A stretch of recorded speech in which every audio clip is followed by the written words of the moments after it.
Buxoro viloyatida birgina tekstil sohasida sezilarli natijalarga erishilyapti. O'tgan davr davomida 60 ming tonna ip kalavaning 57% matoga aylantirildi. Buning natijasida o'tgan yili korxonalar tomonidan mahalliy bozorga 6,5 trillion so'mlik, xorijga esa 150 million dollar qiymatga ega mahsulotlar yo'naltirilgan. Muxbirimiz mavzuni davom ettiradi. To'qimachilik sohasi Buxoro viloyatining asosiy drayverlaridan biri sanaladi. Ma'lumotlarga ko'ra, hududda tekstil yo'nalishida hozirda 741 ta katta-kichik korxonalar faoliyat olib boradi. Ushbu soha bilan band bo'layotganlar esa 20 ming nafardan ortiq. Masalan, mana bu korxonada germaniyalik hamkorlar bilan bir yillik ishlab chiqarish quvvati 65 million kvadrat metr har turdagi paxta, ipli va 400 tonna Indantrend kalava ip bo'yash loyihasini amalga oshirmoqda. Natijada eksportbop 8 million dona tayyor mahsulotlar chet ellik xaridorlarga yetkazilib berilmoqda. Hammasi 100% toza paxta mahsulotidan gulbosh, ya'ni rangli mato ishlab chiqarish loyihasiga ham qo'l urdik. Hamkorlarimiz bilan bu 7 milliondan 15 million dollar atrofida bu loyihamiz. Bu yangi loyiha amalga oshirilgandan keyin bizda yana ish o'rni yaratiladi qo'shimchasiga.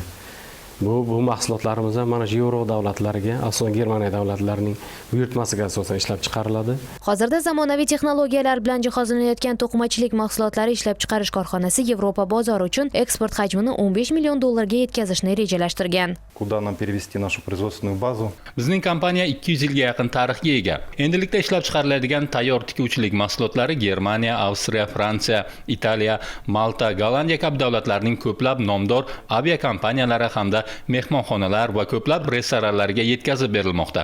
Ushbu korxona to'la quvvat bilan ishga tushganidan so'ng Amerika va Yevropa davlatlariga yiliga o'rtacha 20-25 million yevroga tayyor mahsulot, uy tekstil mahsulotlari eksport qilinadi. 210 ta yangi ishchi o'rinlari yaratiladi. Bizning korxonamiz faoliyat boshlaganda Rossiya davlatiga eksport qilardik.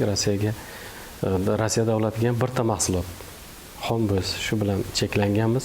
Mana bu yangi loyihalar amalga oshirilgandan keyin bizda Rossiyadan boshqa yana Yevropa davlatlari, oddiy bo'z emas, tayyor mahsulotgacha o'zimizning mahalliy qizlarimiz, o'zimizning opalarimiz Yevropa davlatlarining talablariga mos ravishda bularning sifatiga javob beradigan darajada mahsulotlarni yetishtirib, Yevropaga eksport qilamiz shu mahsulotlarni. 750 ga yaqin tekstil korxonasi mavjud viloyatda, ularning bor yo'g'i 20% ga yaqini eksportyorlar qatoridan joy olgan. Davlatimiz rahbari tashabbusi bilan bu ko'rsatkichni joriy yil yakuniga qadar 40% ga yetkazish nazarda tutilmoqda. Muhiba Alayeva, Abdulla Rajabov, Buxorodan tayyorlandi.